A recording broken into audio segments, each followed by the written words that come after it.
tá?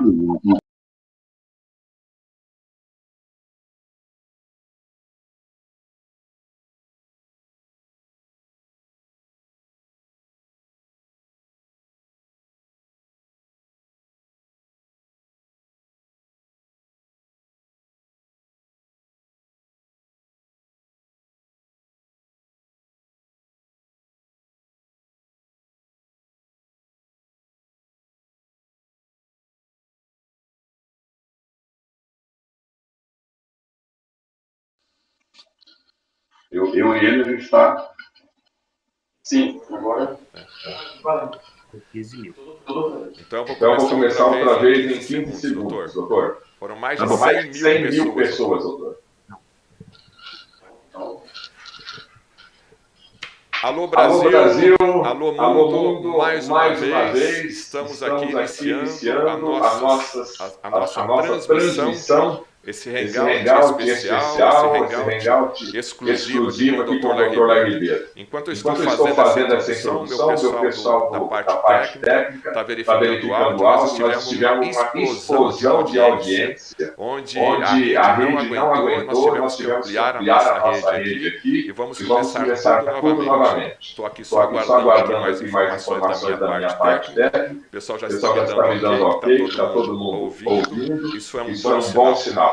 Peço desculpas, mas a audiência, a expectativa foi muito grande e nós solicitamos então ao YouTube um aumento aqui da nossa banda aqui. Senhoras e senhores internautas, meu muito boa noite a todos vocês. É um grande prazer que nós voltamos a fazer o nosso programa de reportagem sobre saúde e hoje nós vamos entrevistar o médico cardiologista e nutrólogo Dr. Lair Ribeiro. Queremos agradecer mais uma vez a nossa grande audiência e em especial aos nossos parceiros que estão retransmitindo esse canal aí, entender essa parte técnica que nós passamos aqui pela grande audiência. Queria agradecer o canal oficial do próprio Larry Ribeiro, ao Instagram do Dr. Larry Ribeiro, aos nossos tradicionais parceiros João Dapper, da Indústria da Saúde do Brasil, ao Moisés do Saúde e Bem-Estar, ao Júnior Alac, do canal Medicina e Saúde, ao Ilmar, do canal O Mioc tá Tendo, e ao Ricardo Grão, da Minha Saúde e Curas Naturais. Aos médicos e profissionais parceiros do Dr. Larry Ribeiro, Dr. Wesley Chan, a Maíra Card, ao Dr. Hussein Awada e em especial ao Dr. Dayan Siebra, que está lá no sítio dele e que depois vai retransmitir na íntegra essa entrevista com o Dr. Larry Ribeiro. Antes de mais nada, eu gostaria de deixar uma mensagem para você que está nos assistindo, que procure o seu médico de confiança. Qualquer sintoma, qualquer dúvida que você tenha, você deve procurar o seu médico de confiança. Esse é um programa de entrevista jornalístico, onde nós vamos passar informações para você. Ele não tem objetivo de cura, de tratamento, de nada. Procure o seu médico de confiança. O nosso tema de hoje é compreendendo a pandemia que nos aflige, como reduzir as chances de ser infectado e aumentar o equilíbrio imune e emocional neste período de isolamento. Eu esqueci vários participantes que estavam aí na web, na mídia. Conversei com profissionais da área de saúde, professores, pessoal da universidade, as dúvidas mais comuns sobre esse tema que está aí rondando a nossa sociedade brasileira e, logicamente, todo mundo aí. E selecionei essas perguntas, que são as mais comuns, e fiz o convite para o Dr. Lair Ribeiro, médico, cardiologista e nutrólogo, para poder dar essa entrevista especial com o objetivo de esclarecer essas dúvidas. Dr. Lair Ribeiro, muito boa noite. Boa noite. Então, voltando aos entes queridos das 2.500 brasileiros e brasileiras que faleceram em consequência da Covid-19. Eu quero também conversar com você que tem um ente querido internado, que é um momento difícil, muito difícil. Eu estava dizendo que essa doença, na realidade, tem duas doenças diferentes. Tem a doença da primeira semana e a doença da segunda semana em diante. A maioria, a grande maioria, passa até só a primeira semana e está curado. Aqueles que complicam e vão para a segunda e terceira, ou às vezes até quarta semana, a coisa é muito diferente. Então, essas pessoas que estão internadas precisam da sua oração, precisam da sua concentração, e eu recomendo, inclusive, vocês que estão no isolamento social, se você tem tempo, que você está tendo nesse momento, eu vou começar recomendando aqui 2 livros. O primeiro, o livro da Elizabeth Kubler-Ross, que é sobre a morte e o morrer. E o segundo é um livro do Robert Sheldrake, que são as 7 experiências que podem mudar o mundo. Eu acho que isso vai ajudar muito você a entender tudo isso. Aí eu quero conversar com você que está nos assistindo, que está com o diagnóstico de Covid-19, e enfatizar para você que o momento é vulnerável, você não quer passar para a segunda semana, você quer parar na primeira, você quer ter a parte benigna da doença, e você vai ficar imunizado, nós vamos discutir isso aqui, mas você tem que tomar muito cuidado, porque o seu foco, a sua prioridade é restabelecer a sua saúde. Não está na hora de preocupar com contas, não está na hora de preocupar com outros problemas, é você focar em você. Esse tempo é para você. E, finalmente, eu quero me dirigir a você que está saudável, que deve manifestar um sentimento de gratidão, porque você não foi acometido do problema, né? Você, aluno e ex-aluno meu que está aqui assistindo. Aí eu quero fazer um agradecimento, em meu nome, em nome de vocês todos, de você que está aí assistindo, para os nossos profissionais de saúde. Porque quando eu falo profissional de saúde, eu estou incluindo todo mundo. Eu estou incluindo o motorista da ambulância, o ajudante, o ascensorista, o trabalho da pessoa da recepção, o pessoal da limpeza no hospital, os fisioterapeutas, todo o corpo de enfermagem e os médicos, que são os nossos heróis dessa guerra. E, como você sabe, tanto em São Paulo quanto no Rio, aproximadamente 50% dos profissionais de saúde estão infectados. Quer dizer, estão dando sangue para a gente, estão dando a saúde para a gente. E eu quero me dirigir aos familiares desses profissionais de saúde, que estão separados pelo isolamento, porque, como eles estão trabalhando no hospital, eles não podem voltar para casa, e você, cônjuge de um desses, e os seus filhos, estão privados da presença do pai e da mãe que está trabalhando. Certo? E aí, se você me permite, eu quero dar um alô para os meus netos, que estão assistindo também. Eu quero dar um alô para a Amanda, para o Vitor, para a Esther, para o Michel e para a sua cachorrinha Biloca, que também está sentado lá no sofá assistindo, e para o netinho lá dos Estados Unidos, o Dylan, que amanhã completa 1 ano de idade. E que nós vamos fazer uma festa, claro, virtual. Certo? Voltando à nossa conversa aqui.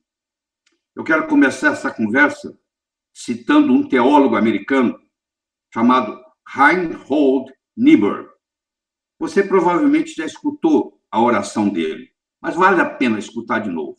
Nós vamos conversar aqui sobre 3 palavras importantes: serenidade, coragem e sabedoria. Serenidade nesse momento de caos. Coragem para enfrentar apesar do medo. E sabedoria para fazer a coisa certa, bem certa. A coisa certa, bem feita da primeira vez. Ele tem uma oração que você já ouviu, e nós vamos repetir, que diz assim: Deus, dê-me a serenidade para aceitar as coisas que eu não posso mudar. Dê-me a coragem para mudar aquilo que pode ser mudado.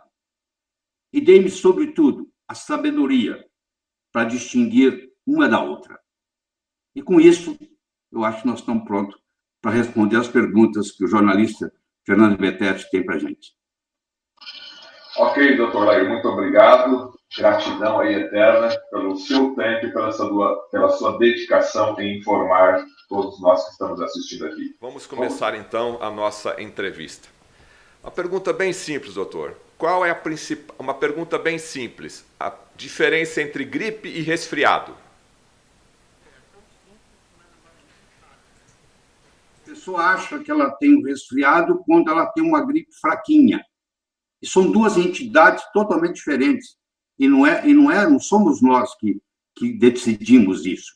o Comitê Internacional de Taxonomia de Vírus. A gripe é causada por vírus influenza. Acho que deu um problema aqui no meu celular, deixa eu ver aqui. Pausado devido à baixa qualidade de conexão. O que houve aqui, Mané? Está reconectando. Então, vamos lá.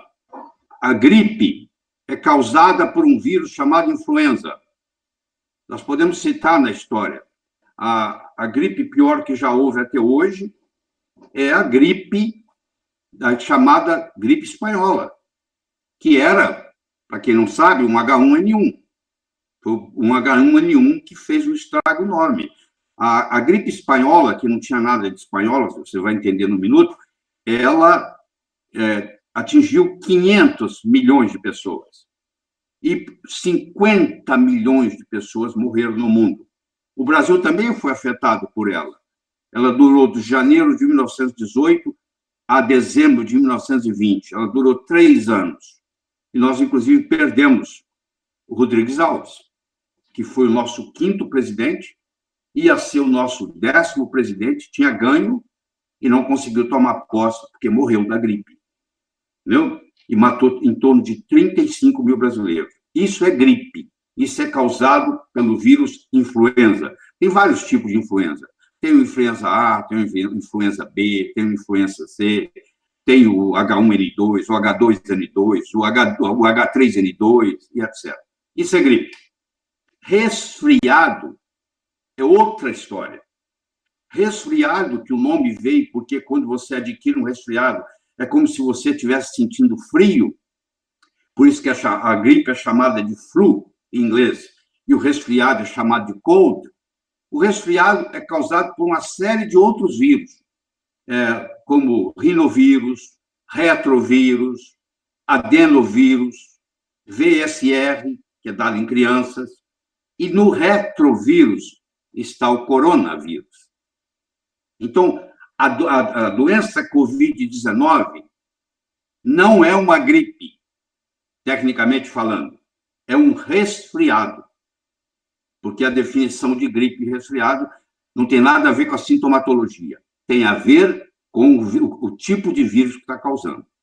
Em geral, os resfriados são benéficos, não tem problema, a não ser que atinja as vias respiratórias inferiores. E aí complica, que é o caso do novo coronavírus. Entendeu? Ok, doutor. Então, qual a diferença entre SARS-CoV-2 e Covid-19?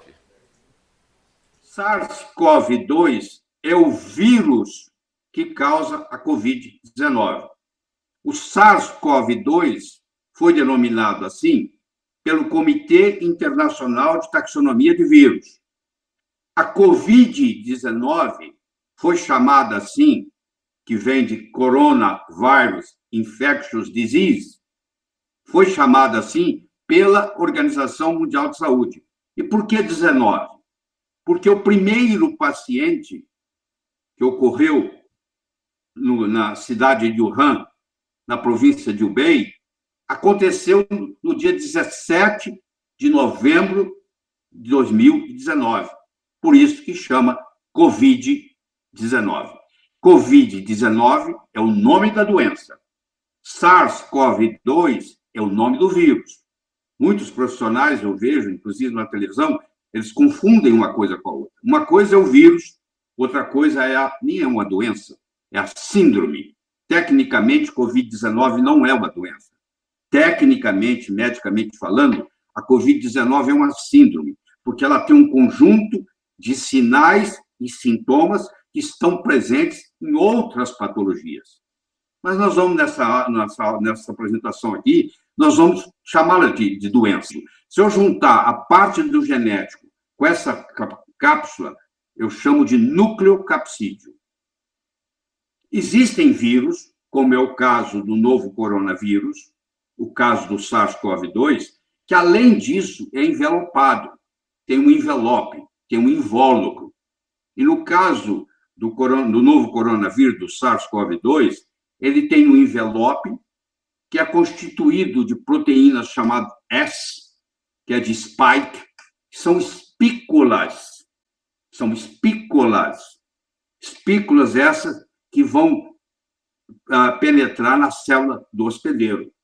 E essas espículas, elas têm uma afinidade, tanto pela enzima conversora de angiotensina 2, que é o chamado AC2, quanto pelo dipeptidilpeptidase 4, o DPP4.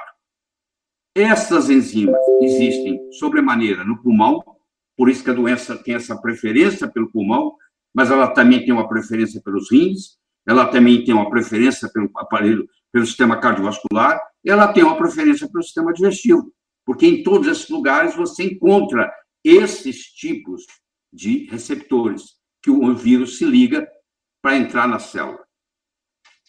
A finalidade de um vírus é simplesmente se multiplicar. O vírus quer proliferar. Então, ele produz, a célula não aguenta mais, explode, e ele sai. Que não é o caso do coronavírus. Os vírus envelopados, que tem essa terceira camada, tem o núcleo, tem o capsídeo e tem o procapsídeo, eles fazem por brotamento. São chamados ciclos lisogênicos. Eles saem e levam um pedacinho da membrana celular. Entendeu? Eles fazem por brotamento e não por livre. Ok, continuando aqui a sequência de perguntas, doutor Laírton. Então, o SARS-CoV-2 é o primeiro tipo de coronavírus capaz de infectar ser humano? Não. O SARS-CoV-2 é o 7º. 6 outros já ocorreram. Na família, no gênero coronavírus, tem mais de 30 espécies de coronavírus. Mas os dois vírus, os dois corona, por que corona? Porque em 1968, na Inglaterra, eles decidiram, os estudiosos que trabalham com microscópio de alta precisão, eles decidiram que o vírus, no microscópio, ele parece um crown. O crown em inglês é coroa, que em latim é corona. Então, ele pode ser chamado de crown, ele pode ser chamado de corona, ele pode ser chamado de coroa. Então, foi assim que foi identificado. Isso foi em 1968, foi identificado o grupo coronavírus. Nesse grupo coronavírus, o coronavírus que causa zoonose, o que é uma zoonose? É uma doença que vem do animal. Tuberculose é uma zoonose, por exemplo. Vem do animal. O animal pode passar para o ser humano. Então, tem muitas doenças que são zoonoses. Mas eu tenho 2 tipos de zoonose. Eu tenho aquela que passa do animal para o homem, mas não passa do homem para o homem. Por exemplo, é o caso... Aqui, Manuel, mesmo problema aqui. O caso da gripe aviária, por exemplo. Na gripe aviária, o que acontece? A pessoa que está lidando lá com as aves pega a doença, mas ela não é capaz de passar para outra. E tem o tipo de zoonose, que é o caso do coronavírus, onde ela passa para outra. Então, quais dos 6 que já tinham ocorrido, 2 marcaram. Um deles é o SARS-CoV, que ocorreu em 2003 na Ásia. Não foi só na China. Ele ocorreu na China, ele ocorreu na Coreia do Sul, ele ocorreu em Singapura. Ele matou ele contaminou 8.500 pessoas e a mortalidade dele era bem maior do que essa, era em torno de 10%. Você vai ver que no frigir dos ovos, no final da história, a mortalidade desse coronavírus vai ser menos de 1%, porque agora o denominador é pequeno, mas à medida que for testando mais gente, tem muita gente com a doença e não sabe que tem. Então, o denominador não existe ainda, tá? A caixa preta não foi encontrada ainda no acidente aéreo, tá bom? Então, é isso. E aí, aí tem o MERS-CoV, que é o vírus que causou o MERS. O MERS significa Síndrome Respiratória do Oriente Médio, Middle East, por isso que chama ME, Middle East, que atingiu, em 2012, ele atingiu a Península Arábica, ele atingiu a Arábia Saudita, ele atingiu os Emirados Árabes, ele atingiu Catar, Kuwait, Jordânia, tudo isso. a mortalidade dele era muito maior. No frigir dos ovos, a mortalidade do MERS era em torno de 35%. Então, nós temos o SARS, em 2003, nós temos o MERS, em 2012, e agora, em 2019, nós temos o SARS-CoV-2. Doutor Wellington, decidiu que ela era uma epidemia que tinha atingido regiões diferentes e diferentes países, diferentes áreas do planeta. Uma pandemia no caso, o mundo inteiro. Por isso que ela chama pandemia. Então, é a pandemia Covid-19. Doutor Lair, existem, de fato, transmissores assintomáticos que não demonstram sintomas? Esse é o grande problema. Tem três grandes problemas com a Covid-19. Primeiro, que a transmissão ocorre muito prematuramente. Tanto no SARS quanto no MERS, um paciente infectado, ele começava a contaminar os outros depois que a sintomatologia tinha aparecido, e era por volta do 5º dia. Quer dizer, a gente ficava descobrindo quem era doente ou não antes de começar a transmissão. No caso do coronavírus, do novo coronavírus, do SARS-CoV-2, no primeiro dia já pode passar para alguém. Então, esse é o primeiro, ela é precoce. Segundo, nós temos que estudar o chamado número reprodutivo básico, que é conhecido com o nome de R0. R0 significa, se não acontecer nada, se o paciente nunca foi contaminado por aquele vírus, se deixar aquilo solto, cada paciente vai infectar quantas pessoas? Por exemplo, no caso da H1N1, é 1,5. No caso do sarampo, é 15. Cada pessoa com sarampo tem a chance de contaminar 15. No caso da Covid, no caso do SARS-CoV-2, eles estão avaliando que entre 2 e 3. Não está claro ainda, porque está faltando denominador. Mas vamos supor que seja 2. Já é muita coisa. Porque isso aí é o seguinte, isso cai numa função exponencial. Isso é uma progressão geométrica. Eu gosto para explicar isso nas minhas aulas, eu explico o seguinte.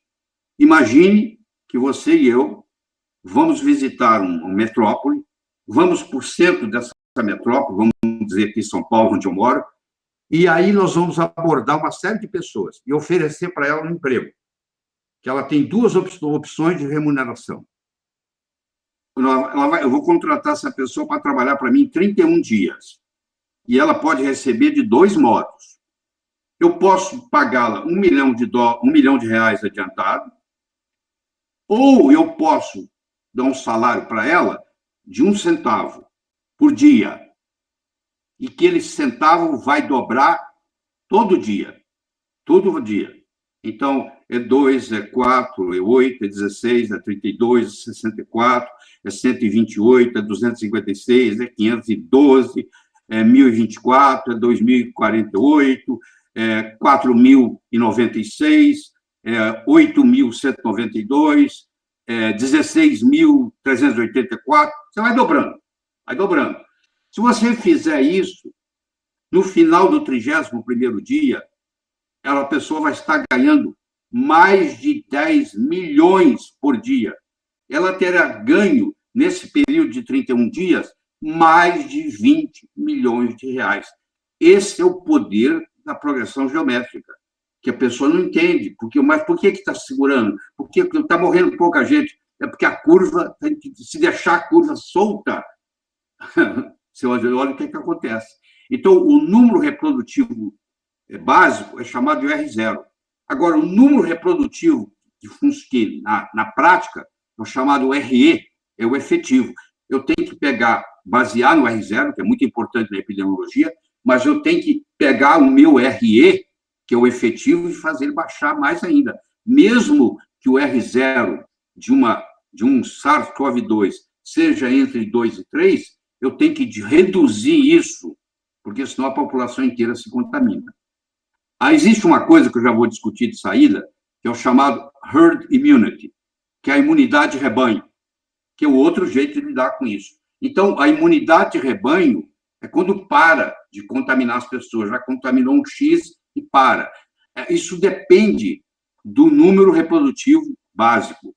Se esse número reprodutivo básico for 2, nós temos que infectar 50% da população para criar a imunidade de rebanho. Se esse número for 3, nós temos que infectar 60%. Aí você fala assim, mas por que você não infecta isso logo e acaba? Não, porque tem outro problema. O outro problema é que um percentual razoável complica, recebe a outra doença. Eu digo que tem 2 doenças. Tem a benigna, que você vai ter, não vai nem saber que teve, muita gente nem sabe que teve, muita gente nem sabe que teve, e vai ter a maligna.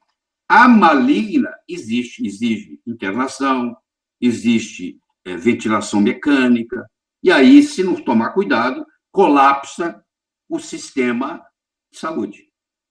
Deu para entender? Ok, doutor Lair, então por que os casos suspeitos devem permanecer em isolamento durante 14 dias?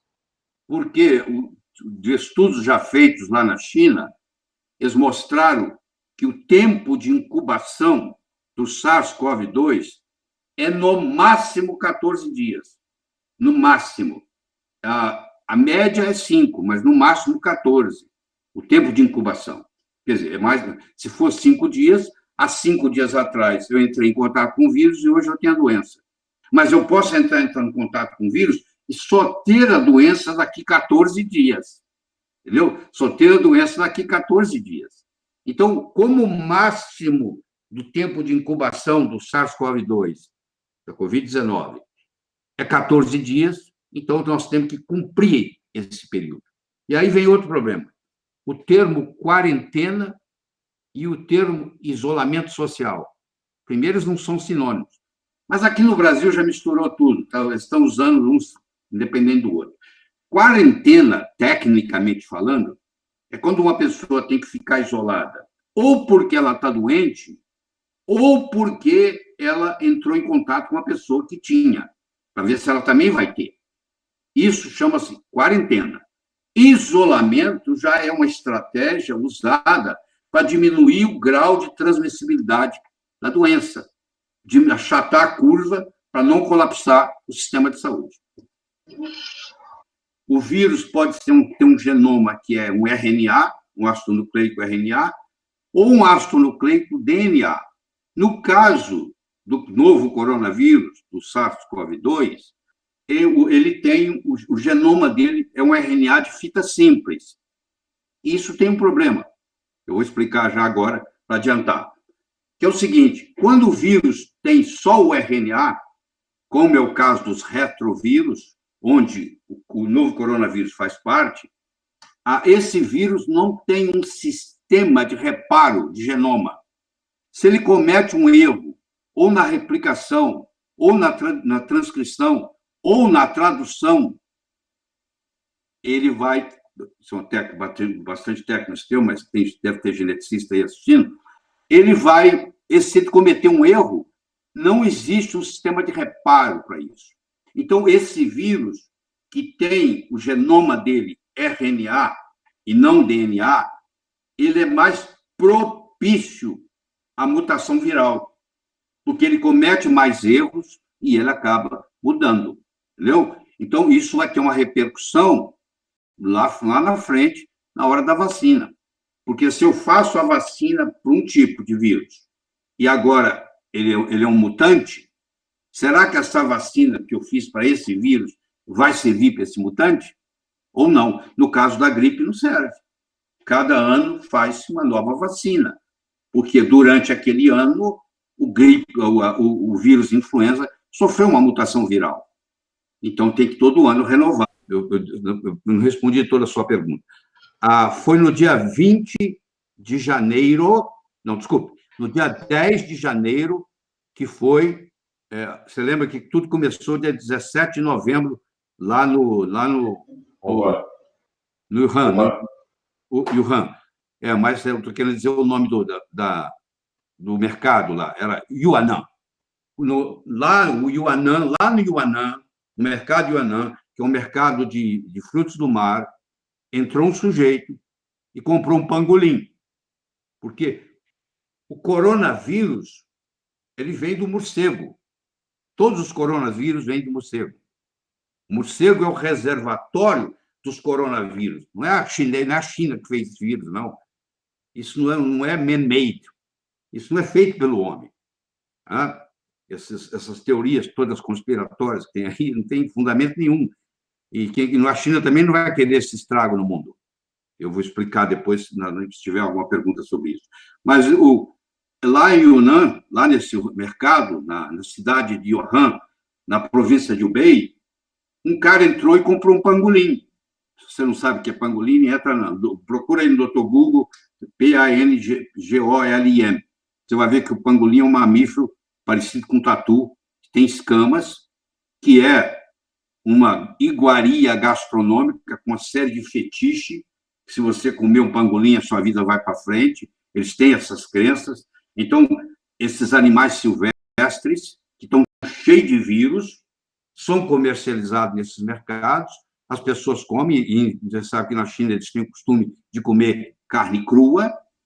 Então, alguém comeu esse pangolim, que pegou esse vírus do morcego, e aí esse vírus agora sofreu essa mutação e começou a passar de humano para humano.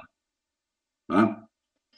Então, mas voltando então, obrigado aí que você falou a data certinho. O cientista brasileiro já conseguiu fazer essa sequência genômica, doutor? SARS-CoV-2?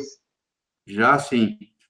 No dia 28 de fevereiro, a doutora Esther Sabino e a sua equipe, no Instituto de Medicina Tropical da USP, e logo em seguida o Instituto Adolfo Lutz, já sequenciaram também. O Brasil está bem atualizado, já sequenciaram também. Porque se eu não sequenciar, eu não consigo fazer nada, eu não consigo fazer teste, eu não consigo nada.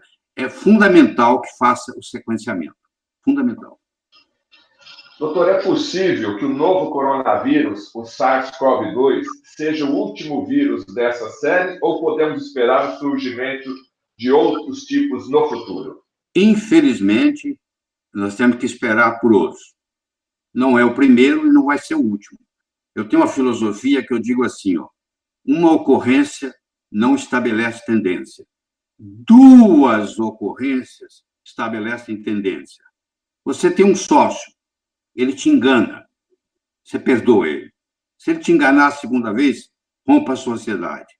Você tem um cônjuge, ele te trai, ela te trai, perdoa. Se fizer a segunda vez, vai fazer a terceira, vai fazer a quarta, vai fazer a quinta. Está na hora de acabar o casamento. Você entendeu? Aqui, essa regra simples, se você olhar no mundo, ela é impressionante. Uma ocorrência não estabelece tendência. 2 ocorrências estabelecem tendência. Então, já veio o SARS em 2003, já veio MERS em 2012, e agora, em 2019, vem o SARS-CoV-2, vem a Covid-19. Então, é possível que isso venha de novo. Você lembra, por exemplo, o vírus da influenza, ele vem com frequência, todo ano, né? Ele é sazonal. Nós não sabemos ainda se esse vírus tem sazonalidade. Como eu disse, o acidente aéreo está acontecendo e nós não temos a caixa preta ainda. Tem resposta, tem pergunta que ninguém pode responder sem a caixa preta. E ainda não existe caixa preta para essa situação, porque o desastre aéreo está ocorrendo nesse momento. Doutor Laine, eu gostaria que o senhor detalhasse um pouquinho mais, então, como que ocorre a transmissão do novo coronavírus SARS-CoV-2. Ela ocorre do seguinte modo. Primeiro, ela pode ocorrer por gotículas. Gotículas quando você fala, gotículas quando você tosse, gotículas quando você espirra. Essa é a primeira coisa, gotículas. Segundo, ela pode ser transmitida por superfície.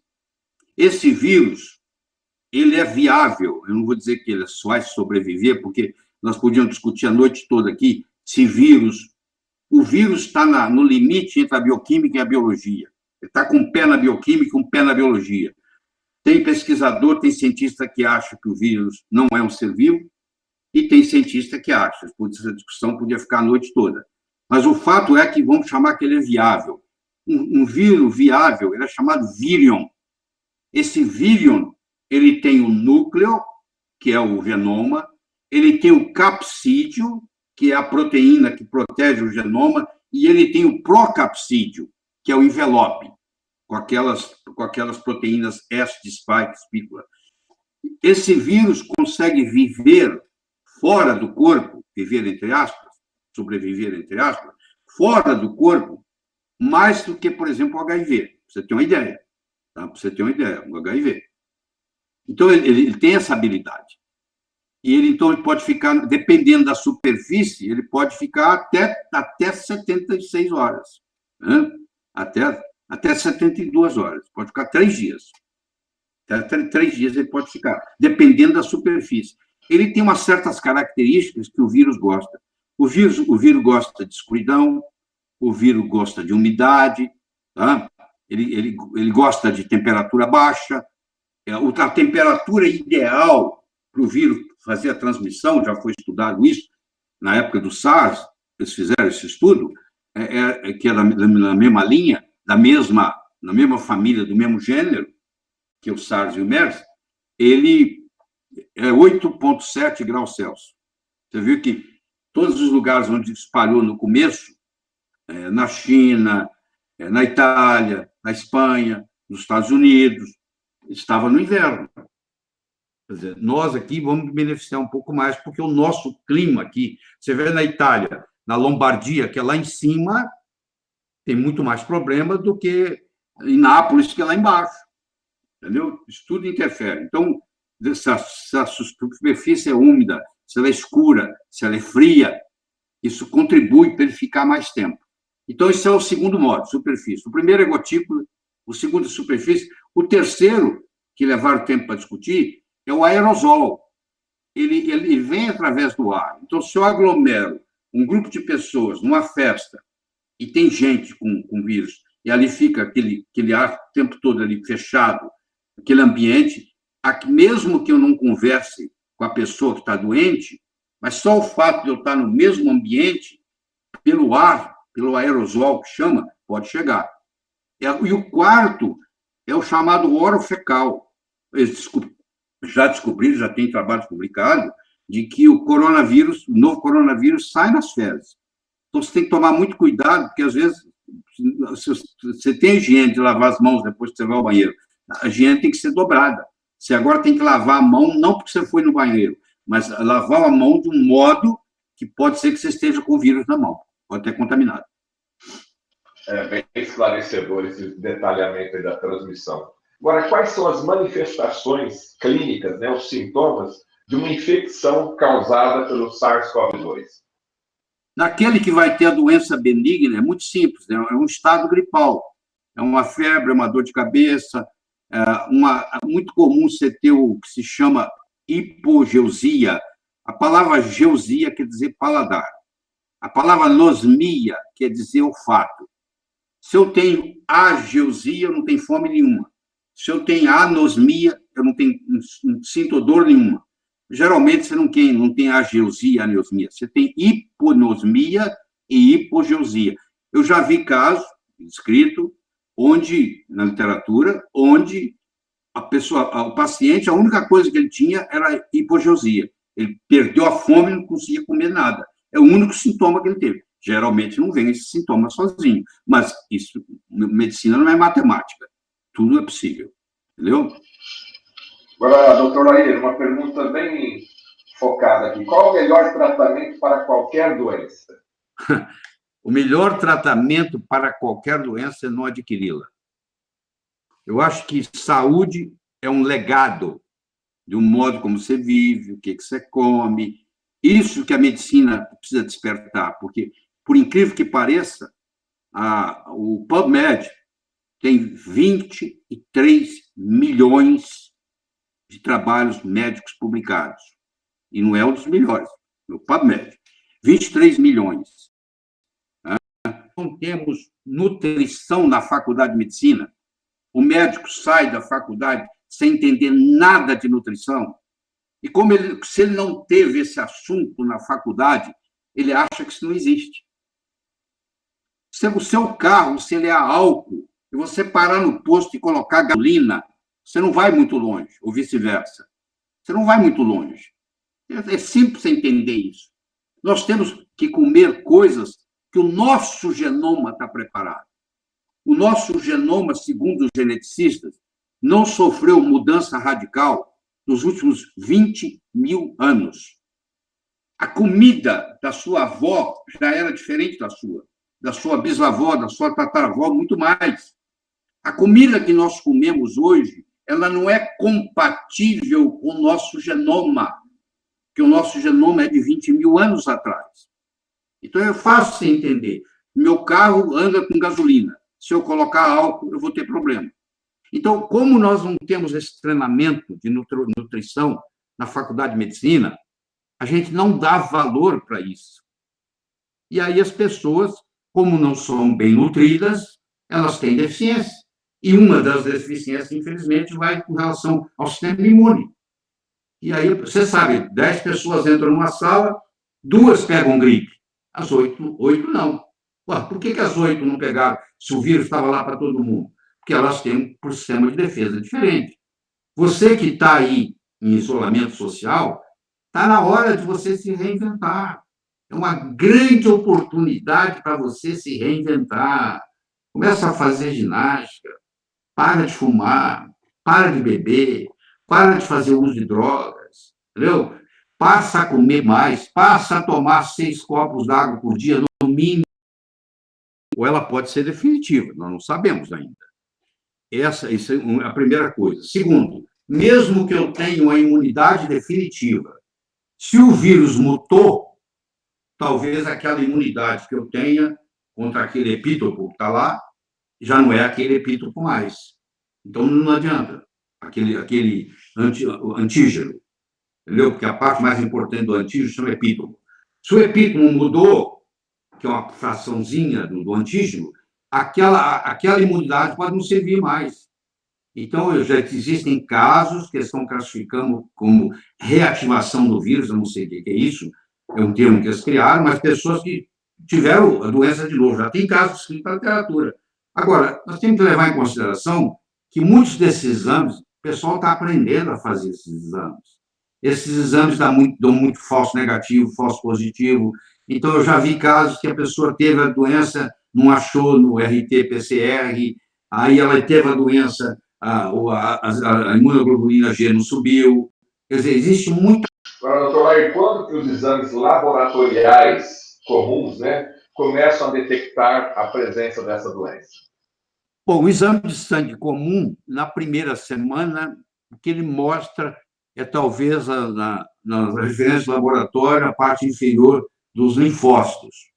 Quando chega na segunda semana, já ocorre uma linfopenia, os linfócitos diminuem. Agora, existem exames laboratoriais mais sofisticados para acompanhar o paciente internado.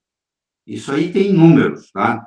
A gente pode falar da desidrogenase lática, o DHL que chama, que transforma o NAD em NADH, o NADH em NAD, que transforma o lactato em piruvato, piruvato em lactato, que, quando aumentado, mostra uma injúria celular. Isso aí é um biomarcador para complicação. O outro biomarcador para complicação é o chamado dímero D, que é um fragmento da degradação da fibrina e é um biomarcador para trombogênese. Quer dizer, você está tendo ou uma coagulação intravascular disseminada, ou uma trombose venosa profunda, a sua coagulação está alterada. Você tem as chamadas síndromes inflamatórias, onde você hoje mede a interleucina 6, você tem aumento da ferritina, você tem aumento da proteína C reativa, você pode medir a procalcitonina para ver se esse paciente está com septicemia, que é uma infecção secundária, entendeu? A parte cardíaca é bastante comprometida, principalmente no paciente grave, a troponina CTNL, que é específica do músculo miocárdio, aumenta, o peptídeo natriurético B aumenta, tem a parte de imagem também, tem a tomografia de tórax, que mostra a imagem em vidro fosco, tem a ultrassonografia, que mostra as linhas B que vão aumentando. Então, tem muitos exames sofisticados, mas esses exames são todos caros. Esses exames são feitos no paciente grave internado, onde o intensivista ele trabalha com esses exames, ele sabe muito bem fazer tudo isso, entendeu? Doutor Lair, além do isolamento, né, que está sendo praticado hoje no Brasil e no restante do mundo, existe uma outra abordagem para melhorar o sistema imune modulado? Existem inúmeras abordagens para aumentar o sistema imune. Uma noite de sono bem dormida faz diferença. Se você passar uma noite de sono sem dormir, uma noite sem dormir, eles têm estudo mostrando, você reduz em 40% o seu poder imunológico. Em 40%, uma noite sem dormir, que você foi para o velório de alguém, ficou lá a noite inteira. Você tem uma ideia. Então, dormir bem, eu acho que você devia dormir 1, 2 horas a mais que você dorme de costume. Ainda mais que você está em isolamento. Então, isso é muito importante. Eu já falei da água, da hidratação, da atividade física regular, estimula o sistema imune. Está estudado também, está na literatura. Naqueles 23 milhões de trabalhos que lá publicados no PubMed, está lá, é só você procurar. Então, atividade física, eu faço ginástica hoje 2 vezes por dia, para me manter com o sistema imune equilibrado. Então, é muita coisa diferente. Você tem que ter uma alimentação boa, de preferência com um alimento orgânico, você tem que ingerir frutas, você tem que, se for o caso, conversando com o seu médico, você pode fazer uma suplementação de vitaminas e minerais, não vai te fazer mal hora nenhuma, entendeu? Eles pegam um remédio psiquiátrico e dão. Agora, quando ele fala para dar uma suplementação, não é perigoso?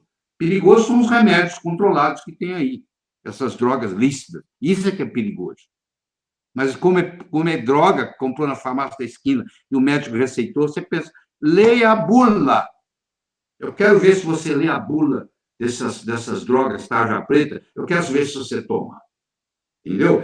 Eu estou em isolamento, eu preciso de um calmante. Você não precisa de calmante nenhum. Vai fazer ginástica, vai suar que você se acalma. Vai meditar. Tá? Esse é o Dr. Lair Ribeiro aí falando sempre a verdade. Aí. Doa a quem doer, né? Inclusive os colegas.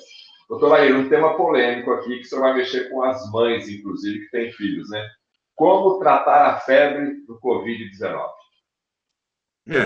Eu estou pisando em ovos. Vamos lá. A febre é um jeito que a natureza tem para curar. Como é que a natureza cura? Ela dá inflamação e febre. Você tropeça com o seu dedão no pé da mesa. Ele incha. Você acha que ele incha por quê? Porque para ele se curar, ele precisa aumentar o potencial. E o jeito de fazer isso é inchando. Então, aquele inchaço, ele é benéfico. Ele está ali para poder justamente fazer isso. Ele está ali para poder fazer você sarar aquele lugar. A febre é a mesma coisa. A febre estimula o sistema imune. A febre estimula a produção das chaperonas. Talvez esse termo seja novo para você. Chaperonas, se for no dicionário, quer dizer dama de companhia. As chaperonas são conhecidas também como chamado heat shock proteins, proteína de choque térmico. Essas chaperonas, elas são o controle de qualidade da produção de proteínas. E elas são muito importantes. Tem muitas coisas que aumentam a chaperona. Uma delas é a sauna. A sauna seca. Eu não aconselho você fazer sauna úmida no Brasil, porque a água que está lá para fazer aquele vapor, ela não é filtrada. Ela saiu da torneira. Ela tem muito cloro, que é obrigada a colocar cloro para matar as bactérias. E ela, quando esquenta e vira um vapor, ela vira um vapor de cloro, que é venenoso, que você absorve aquilo. Então, eu não aconselho ninguém a tomar banho, a tomar sauna úmida. Mas a sauna seca, que eu acabei de fazer uma antes de começar essa palestra, a sauna seca é outra história. Porque a sauna seca, primeiro que o vírus não gosta do calor, você pode matar o vírus, inclusive dentro da sauna não tem vírus, tá bom? A sauna seca. Você troca a sua água, é como se você tivesse um peixe no aquário, que de vez em quando você tem que trocar a água do aquário. Para trocar a água do aquário, eu vou para a sauna, suo bastante, bebo outra água limpa, eu estou limpando a água do meu aquário. Nós somos um aquário em ambulantes. Um aquário ambulante. Entendeu? Então, isso aí tem muita coisa, muita coisa. Eu olho meus vídeos na internet, venho discutindo isso há muito tempo. Doutor Lair, então, o que pode tornar a sobrevida do vírus mais curta fora do ambiente? Bom, por exemplo, a luz solar. Lugar onde bate sol, o vírus, a luz ultravioleta mata o vírus. Está provado isso, está publicado. Ele não gosta de claridade, ele não gosta de aridez. Você está num ambiente seco, não é propício para ele, entendeu? Então, isso tudo ajuda. E o calor ajuda. O calor, a luz, a aridez. São os três componentes que o vírus não vai conseguir crescer. Então, uma caminhada no sol seria muito bem-vinda. Aliás, eu faço isso todo dia. Infelizmente, fizeram uma lavagem cerebral. O sol, a helioterapia, que é o tratamento com o sol, é uma das coisas mais importantes que tem na nossa vida. Antes de antibiótico, tudo era tratado com sol, era o solário. Você tinha tuberculose, você ia para o solário, você tinha sífilis, você ia para o solário, você tinha psoríase, você ia para o solário, tudo. Inclusive, o Dr. Finsen ganhou o Prêmio Nobel de Medicina em 1903, mostrando as qualidades terapêuticas do sol. Mas fizeram uma lavagem cerebral nas pessoas de que sol faz mal. Você que está aí no seu isolamento social, procure tomar um solzinho. E não adianta sol que passa pelo vidro, não, tá? Eu tenho uma varanda toda envidraçada e eu tomo um banho de sol lá. Não, lá não é o lugar, não. Porque o raio ultravioleta que você precisa, ele não passa, ele não atravessa a vidro. Ele não atravessa a vidro, ele fica preso lá de fora.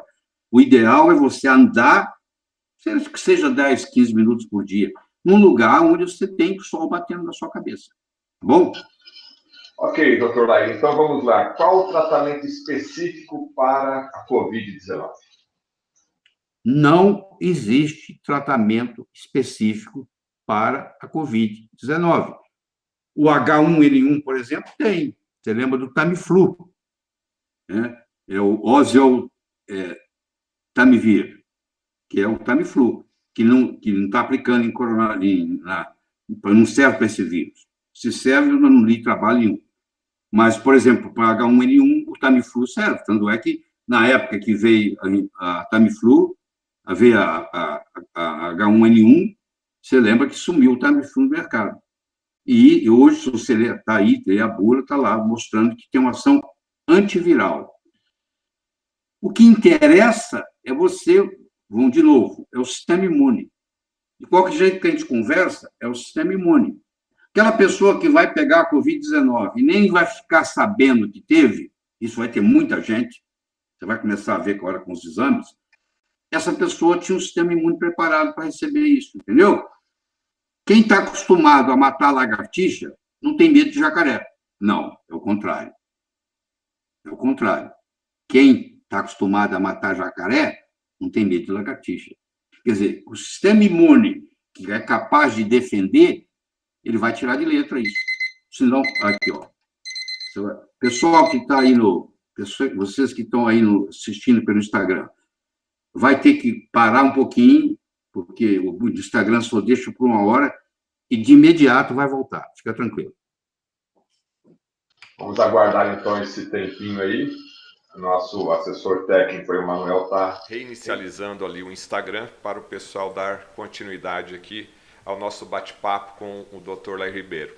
Lembrando mais uma informação ética: qualquer dúvida, qualquer sintoma, procure o seu médico de confiança. Essa é uma entrevista jornalística, onde o Dr. Lair Ribeiro está passando as informações a respeito desse tema aqui, que é muito importante. Tá certo? Já voltou aí, Dr. Lair? Acho que não voltou. Se cair, pessoal que está aí assistindo pelo Instagram, vamos aguardar aqui um pouquinho. Vai para o YouTube. Exatamente. Pessoal que tiver dificuldade aí do Instagram, no YouTube oficial do Dr. Lair Ribeiro, youtube.com/Academia Lair Ribeiro, você vai assistir lá de forma tranquila dentro do canal oficial do Dr. Lair Ribeiro e de todos os outros que nós citamos aqui. O Dr. Lair Ribeiro está dando as respostas aqui sobre esse tema da pandemia e está respondendo a pergunta aqui, que depois ele vai retomar, que a internet não está dando conta, a gente está recebendo aí, o áudio está muito bom, mas em alguns locais, alguns canais aí está havendo um pouco de travamento de imagem, depois volta. Relativo à grande audiência e também o momento que nós estamos vivendo, que está todo mundo usando a internet hoje, né? Está todo mundo em casa, está todo mundo... Tem tratamento específico para a Covid-19. Não significa que você não possa tratá-la. Nós vamos tratar as consequências, sintomatologia, o estrago que ela faz e etc. Mas, como eu disse, o melhor tratamento para qualquer doença é não adquiri-la. Então, você que está aí assistindo, que ainda não adquiriu a doença, você tem que cuidar do seu sistema imune. Você conversa com o seu médico, vê o que ele pode receitar para você de suplementos, tá? Não sou a favor de automedicação, tá? E aí, porque você tem que fazer alguma coisa para poder proteger. Doutor Lair, a Lívia está falando muito que no começo só morria, era mais preocupante o pessoal idoso, né? O grupo de risco se limitava a 60 anos ou mais, ou algumas doenças lá mais graves. Qual é o grupo de risco, na sua opinião, no seu estudo? Em geral, são pessoas com mais de 60 anos, mas eu acho que não é porque tem mais de 60 anos, porque, em geral, as pessoas com mais de 60 anos têm uma série de doenças associadas. Eles são diabéticos, são hipertensos, têm artrite reumatoide, o que for, e eles estão tomando remédios para isso. E esses remédios também interferem no sistema imune, entendeu? Mas, por exemplo, pacientes com doença cardiovascular, com doença pulmonar, com doença renal, tudo isso é fator de risco. Os obesos, tem estudos recentes mostrando que a obesidade é um fator de risco maior. O fato de você ser homem, a prevalência da doença é mais comum essa, gerada pelo gene TRIB3, TRIB3, ela inibe o fator de transcrição NF-kappa beta e ela diminui a crise inflamatória. Como o homem tem menos expressão gênica do TRIB3 do que a mulher, ele é mais propenso a ter crise citocinérgica, a desenvolver síndrome hemofagocítica e assim por diante. Ok, doutor Lair, então, na sua opinião, dá para precisar qual é a taxa de morbidade do Covid-19? Pergunta de novo. Na sua opinião, dá para precisar a taxa de morbidade do Covid-19? A taxa de morbidade, a taxa de transmissibilidade é em torno de 3, o número, o R0, em torno de 3. Vai depender muito, a morbidade vai depender de vários fatores. Vai depender da idade da pessoa, vai depender do clima onde está acontecendo, vai depender dos medicamentos que a pessoa está tomando, vai depender se é homem ou mulher. Ainda não ficou claro, porque por enquanto está assim, 85% não tem nada, 15% tem problema, segunda semana em diante. Desses vão ser internados. Desses internados, 5% tem que ir para a UTI e tem que receber assistência ventilatória, ventilação mecânica. Mas esse percentual está errado, porque ainda não testou muita gente e o denominador ainda não foi definido. Então, eu não tenho a precisão no número para lidar, porque ainda está em andamento. A caixa preta não chegou nas mãos da gente ainda. Entendeu? Ok. Na sua opinião, doutor Lair, o que é mais preocupante no Covid-19 e qual é a sua evolução? O que é mais preocupante no Covid-19 são 3 coisas. Primeiro é a sua prematuridade, precocidade em ser transmissível. Você pode transmitir no primeiro dia que você pegou. E você faz isso sem ter sintoma. o sintoma pode aparecer no quinto dia e você já contaminou uma série de pessoas. Isso não acontecia com o MERS, isso está acontecendo com o SARS. O MERS e o SARS primeiro tinham os sintomas para depois transmitir. Esse aqui não. Ele transmite, é uma transmissão intensa, porque, como eu disse para você, o núcleo básico reprodutivo é entre 2 e 3, isso é bastante contagioso, e acontece sem você saber. Como é que você vai saber? A pessoa não tem sintoma nenhuma. E o outro problema maior, que é um percentual razoável, não sei qual é, pode ser que seja 5%, mas eu acho que é menos que isso, assim que for fazendo mais testes, e vai depender de um ventilador, entendeu? E o gargalo está aí, porque não existe nenhum país que está suficientemente preparado para enfrentar isso aí, enfrentar uma pandemia dessa, com comprometimento respiratório inferior, com desenvolvimento de todas essas síndromes inflamatórias, entendeu? Aumento fazer isso, que não se aprende da noite para o dia. Você não sabe dirigir, não vai sair do lugar. Então, esse aspecto é muito importante, porque a equipe, você estava me perguntando da morbidade, da letalidade, depende muito da equipe médica. Um paciente que pode ser salvo numa equipe médica, com tempo, é vendo casos, não é uma coisa simples. Você não ganha experiência. Eu vou fazer um bolo. Eu preciso de farinha, eu preciso de ovos, eu preciso de manteiga, eu preciso de leite. O ovo é importante? Muito importante. É necessário, mas não é suficiente. Eu não consigo fazer o bolo só com os ovos. Eu não consigo salvar um paciente só com respirador. Você entendeu? Porque tem outras complicações cardiovasculares, renais, que estão aparecendo. Então, é uma medicina aguda, complexa, bastante complexa, e que nenhum país, não é só o Brasil, não, nenhum país está preparado para isso. Na verdade, a gente observa que cada dia é um aprendizado para a classe médica, no caso, né? Vai acompanhando, vai estudando caso a caso, e depois vai tornando isso um protocolo. Agora, doutor Laí, na questão do Covid-19 em crianças, o que o senhor pode alertar? Como se manifesta?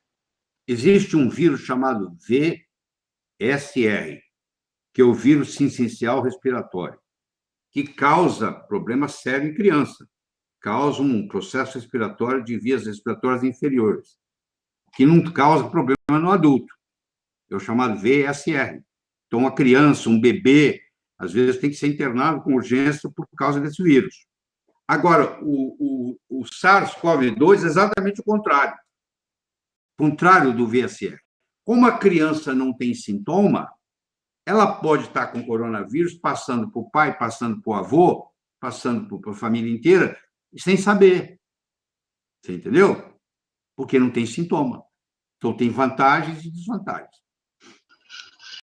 Doutor, a gente já está chegando quase na reta final aqui, porque em diferentes países e em faixas etárias, a taxa de letalidade da doença é variável.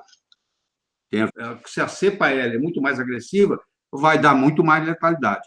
A letalidade, ela não é essa aí que está sendo apresentada. Aí está apresentando que a média no mundo é de 3%. Eu vou dizer para você que no final da história vai ser muito menos, porque nós ainda não temos o denominador. Quanto mais testes a gente for fazendo e descobrindo que tem mais gente que teve o coronavírus e que está bem, e que não tem. Os italianos estão fazendo vários protocolos de ozônio, serão publicados, e daqui a malária. Quer dizer, a pessoa vai para uma região ou por a Alemanha foram contaminadas na gripe espanhola, que era um H1N1, tá? Mas eu até perdi o meado. Bom. E aí, o que aconteceu? Lá, no final, ela durou 3 anos. Ela começou em janeiro de 1918 e terminou em dezembro de 1920. Então, no final, o que eles faziam? Eles pegavam um paciente que deu com MERS, não aconteceu com SARS, e parece que não vai acontecer também. Que bom, né? Isso é uma tranquilidade para as mulheres que estão grávidas.